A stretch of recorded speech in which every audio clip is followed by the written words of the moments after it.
Welcome to r/EntitledParents, where this girl does one of the worst things you can possibly do on social media. She triggers an army of entitled Karens on Instagram. I accidentally triggered some mums on Instagram and got into an argument that won't end. So, there was a post on Instagram about the new Spider-Man movie and how a baby started crying.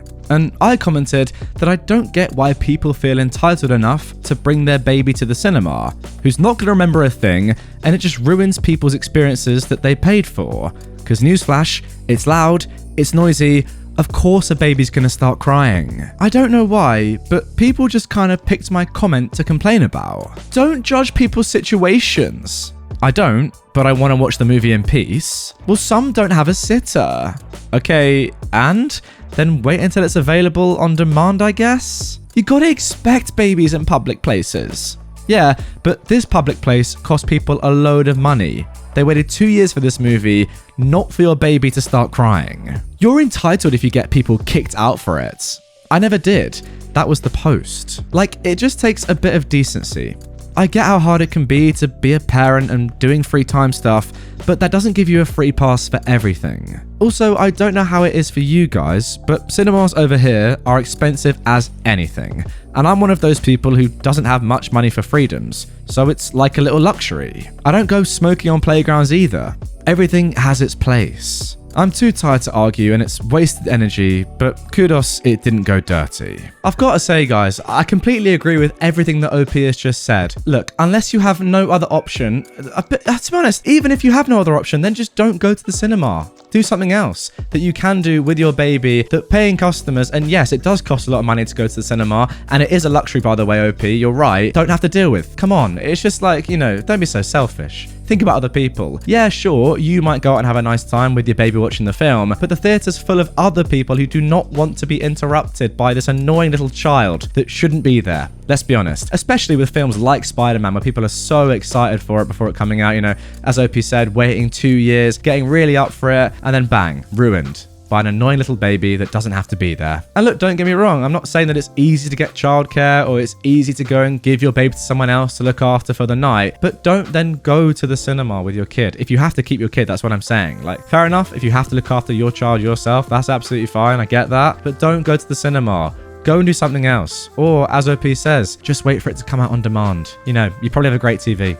Watch it on that. Now moving on to our next Entitled Parents post. Entitled friend, parent, decides to bring their uninvited child to our adult Christmas party and take over our house. My wife and I have an annual Christmas party at our house with our friends and siblings each year. Last year, 2 of our friends had a child shortly before the party.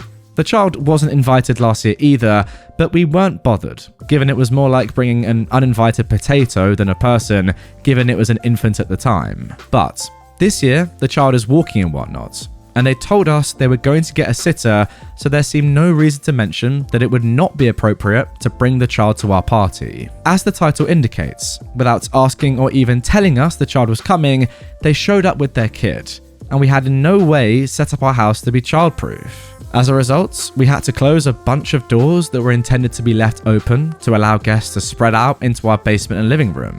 So for most of the party, we had about 14 people cramped into our small kitchen as the parents let their 1-year-old child roam freely. Now look, our parties are by no means rages normally, but people were drinking a lot less than normal, and my wife and I weren't drinking at all, as we're responsible for what happens in our house, and those parents were not keeping a good eye on their child.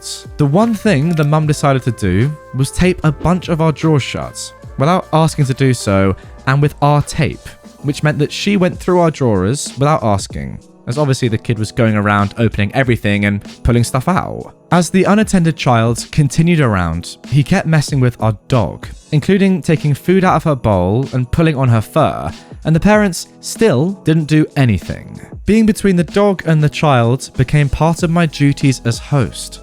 Our dog is a rescue and quite skittish, and by some miracle of the universe, it just put up with the child each time I wasn't in the right place at the right moments. Similarly, the child pulled the bells off our door and broke them, that our dog has used since the day she was adopted to signal she needs to go outside. And now she can't seem to understand that our new different looking bells are for the same purpose. Next, the child was getting tired and cranky, And instead of taking the child home, they decided it was time to go into our guest room, which was closed and used to store all the extra stuff we had around the house that we moved to make room for the party and our guests. This greatly embarrassed my wife, as we'd cleaned all the public places completely and we didn't do much for areas that guests wouldn't see.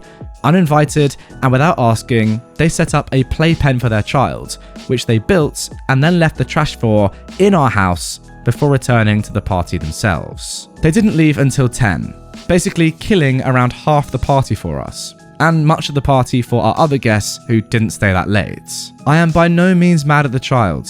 They're a kid and don't know any better, but the parents should have known to not bring their kid to an adult Christmas party.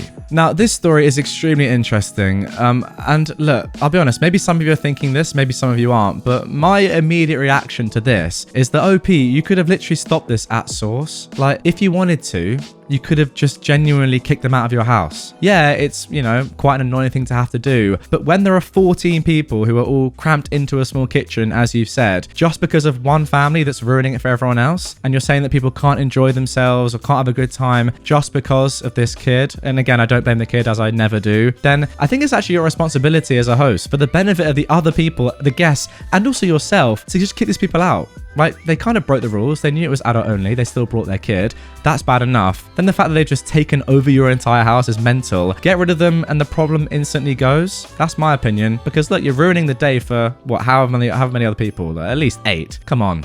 Just get them gone.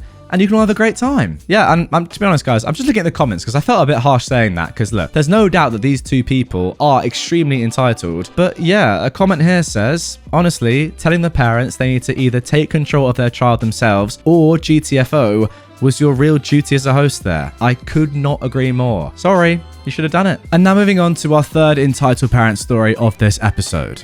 Entitled Aunt Ruins Hanukkah for My Family. Okay, so for some backstory, I live in an almost all-Jewish community in Texas. I'm 14. There are only 2 houses that are not Jewish. My family are Orthodox Jews, but my aunts and cousins are not. Now, we still have them over for Hanukkah, at least for 2 to 4 nights, because my school gets 4 days off for it, and it's nice to see them. This doesn't normally cause any issues, but for the past year or so, my aunt has become more picky and self-entitled. This Hanukkah, we were having them over for 2 days, and the first problem occurred when they first arrived with McDonald's in hand. Now, my family's rules are no non-kosher food in the house, but they were almost done, so my mum let it slide. The second problem was when we sat down for lunch that day. My mum, me, and my 4 siblings all helped to make a big meal while my cousins were playing Xbox upstairs. We yelled at them that it was ready, so they came down. Because there are 7 of us normally, we've got an 8-person table. So I just went and got 2 extra chairs and thought nothing about it. Now my aunt was mad that I put my little cousin's chair next to mine. I'm not quite sure why, so I just moved it. But during the whole dinner, my aunt was just making disgusted faces. The third problem happened after dinner, when we were lighting candles. I asked my cousins to please put on a kippah, the little hat men wear, as all the boys in a room of prayer do so. And they did, so no problem. But my aunt saw that as a problem, and as me trying to force them into religion. So I told them they can go upstairs while we do this, but my cousins wanted to watch. My dad then escorted my aunt to the other room, and all we heard was banging from the door. Keep in mind, it wasn't locked and she knew that. After that, my cousins went to sleep with me and my little brother, and my aunt slept in the guest room, which she was also mad about. Skip ahead to the next day at dinner, and my aunt said that she'd found a really good kosher restaurant, had ordered food, and that it was on its way to our house. So, we had nothing cooked or ready to eat at the moment. 20 minutes pass, and the doorbell rings, and I open the door to a few bags that say KFC. I tell the driver that he must have the wrong house, but my aunt steps in and takes the food. My mum and my family were fuming because my aunt knew our rules and still knowingly violated them and lied about it. And it wasn't the first time it's happened either. My mum kicked them out of our house then and there, and I haven't seen my aunt since. But I do still play Xbox with my cousin. Alright, so This one is just actually laughable. Your aunt has gone to a religious event and is surprised that there's religious practices going on there. Seriously. It's about respecting someone else's religion. Just because they're practicing their religion doesn't mean that they're forcing it on you. First of all, you're in their house for Hanukkah. That's the entire reason that you are there.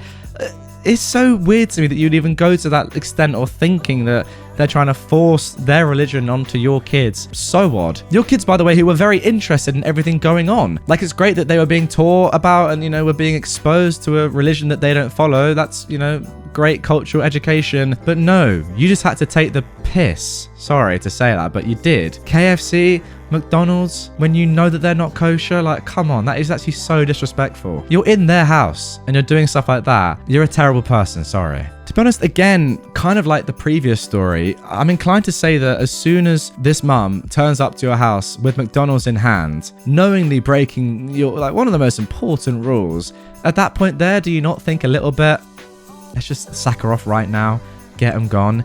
Yeah, again, it's harsh. And with this one, I'm a bit more in the middle because they are your family and you know them well. And, you probably thought, oh, it was a mistake, nearly finished, it's okay. But as it goes on and you realize how horrible they're being and just utterly disrespectful, again, get them gone. Anyway, guys, that is going to do it for this episode of r/Entitled Parents. Really hope you have enjoyed it. If you did and you want more from me right away, do check out another video on screen. If you are new to the channel and you haven't already done so, subscribe to it and me right there. I will love you forever more. If you are new to the channel and you are new to the channel, then being new to the channel is pretty cool. And finally, guys, turn notifications on as well, because I'm going to be posting another video later on today that you're not going to want to miss. Get that bell on and I'll see you there.